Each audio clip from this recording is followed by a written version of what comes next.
Got on the elevator in LA one day and the lady said, "Oh, I just saw you in the Hudsucker reduction." I had a long haul from where I came from to here, but here we are. Your job as an actor is to give it your best shot every time. So there was a period there in the early 80s when I didn't get any work because I would ask these questions. He's an American actor, producer, and narrator. He's known for his distinctively smooth and deep voice. He's ranked as the third highest box office star with over $4.3 billion in box office gross. He's Morgan Freeman, and here's my take on his top 10 rules for success. To collect unemployment, you have to go out and hunt for employment. And you have a code. And mine was as a clerk typist, so you go out and you look for work as a clerk typist. And one day, I can't keep being forced to be a clerk typist. So I went to the employment office and I asked to see the supervisor. And I was led into this office, and this pretty little lady, redhead, whose name was Mrs. Lipton. "What can I do for you?" And I said, "You're forcing me to be something I'm not. I have to go out and look for work as a clerk typist. I'm not a clerk typist. I'm an actor. So I just can't keep doing it this way." She took this thing and stamped my employment book. Said, "You got 6 months. Go be an actor." So if Mrs. Lipton is alive today, Mrs. Lipton, I'm an actor. The box office success when The Shawshank Redemption came out was Dumb and Dumber. I'm just not going to laugh. Well, no, but that's, just the juxtaposition of box office and what's that other term? Critical. Shawshank got really good reviews, but because nobody could say Shawshank Redemption, it didn't get word of mouth. And I don't care how much you promote a film, if you don't have word of mouth, you ain't promoting it. People have to be able, now you go and say, "Listen, I saw this really terrific film. It was called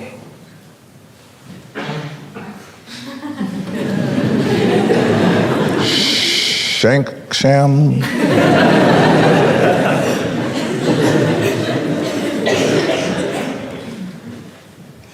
Shimshunk. Got on the elevator in LA one day and the lady said, "Oh, I just saw you in the Hudsucker reduction."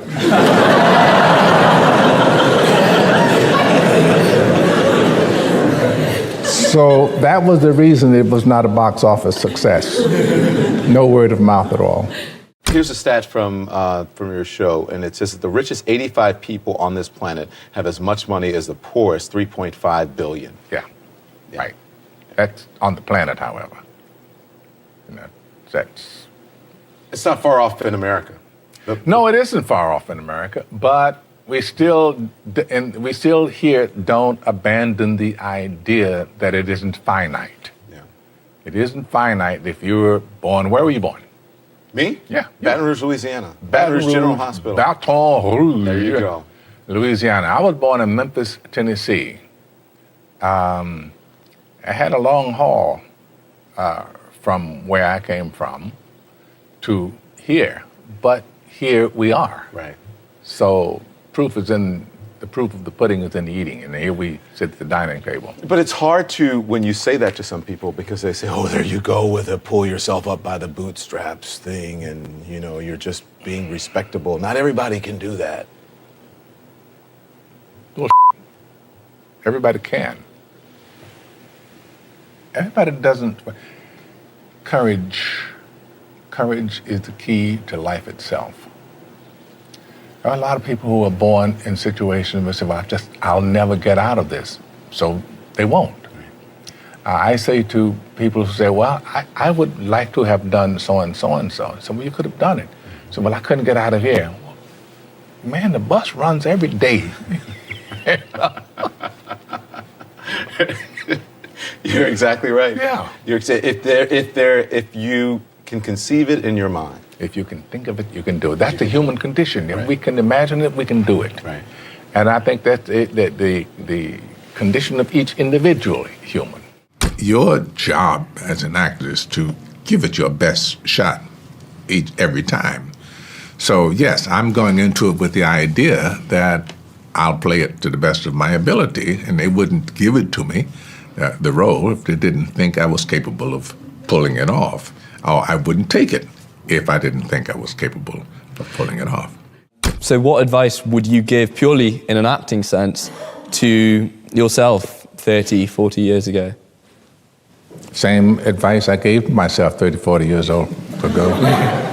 Get a job. Act.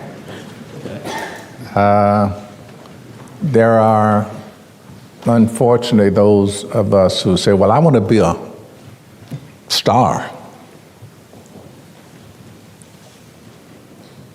That's way out there in the ether somewhere. I want to be a working actor. You can pull that off. So, act, work. Someone asked me once, and you were about to do it,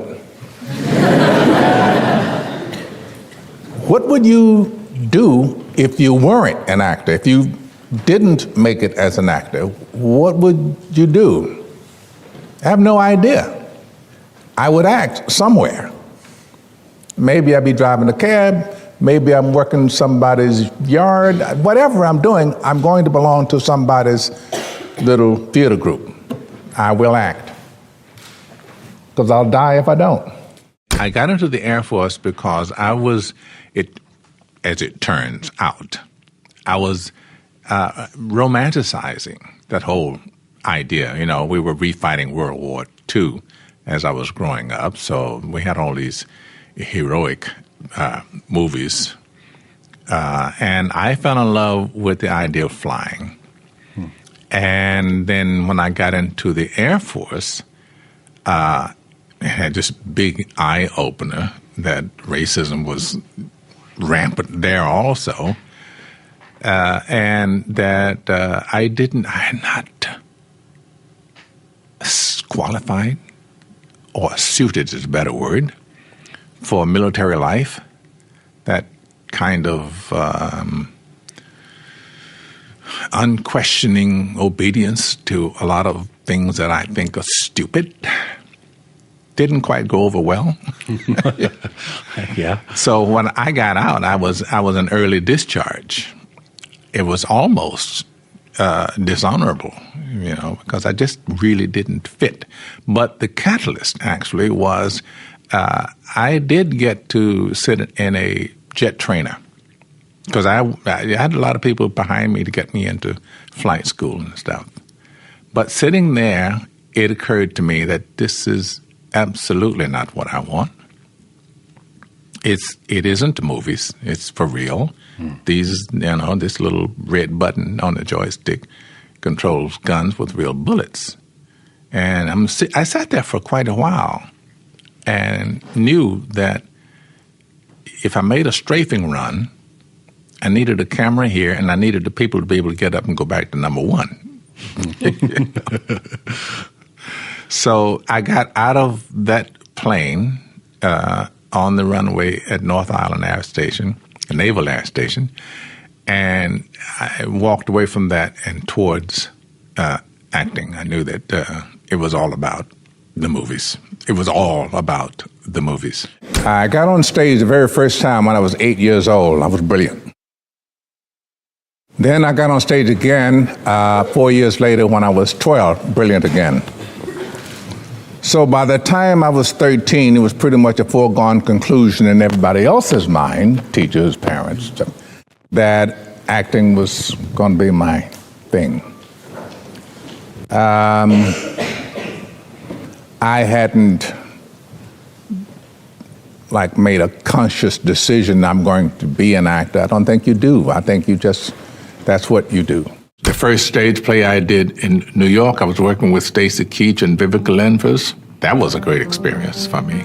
If you talk about a master class, you have it there.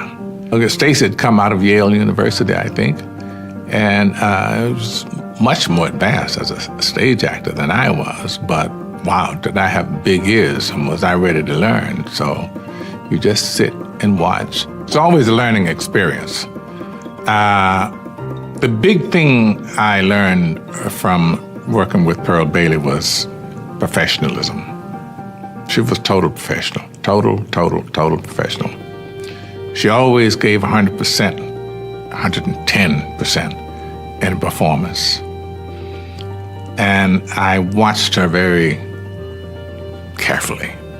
She was one of those performers that you say, this is the way to go, this is the way to be in this business. Be on time, know what you're doing, do it full out, give all you can. That's a lesson. You know, as I said, I went to the movies all the time. I've seen the movies. And at some point, it struck me rather dramatically how much I wasn't in the movies. Not the way I needed to be in the movies. And if you look at a lot of the disaster movies in that period, the only people left on the planet were white. So now my thing is, if I get in the movies, I want to make sure that I speak about that. That if I'm able to do it, I want to talk about it. So there was a period there in the early 80s when I didn't get any work because I would ask these questions. I auditioned, or I don't think I even got to audition. I interviewed for the movie The Thing, the remake.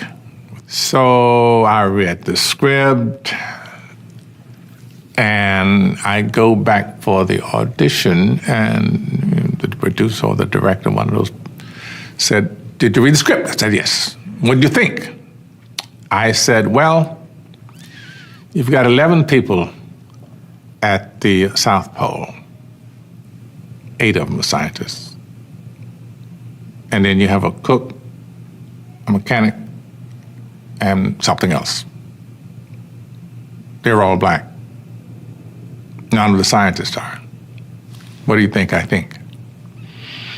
Needless to say, I didn't get that job.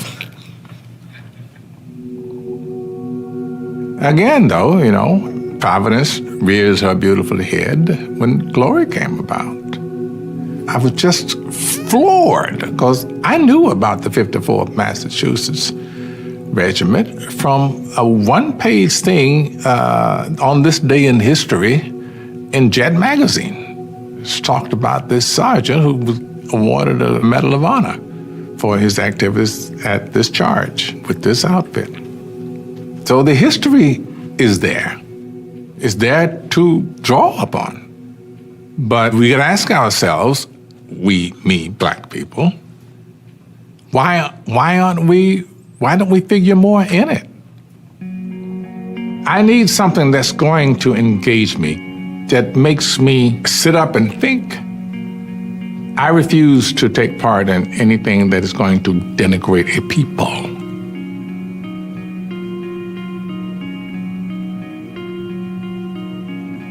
Especially me. All right, here we go, right? Do you ever want to go to space? I really shouldn't be doing this.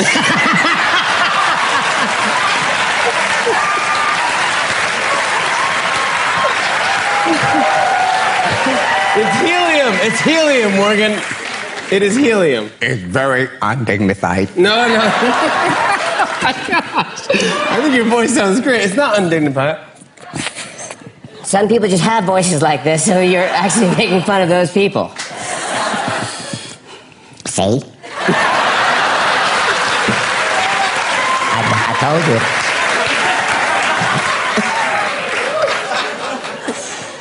I want to thank you so much for being on the show, and please, would you ever like to come back?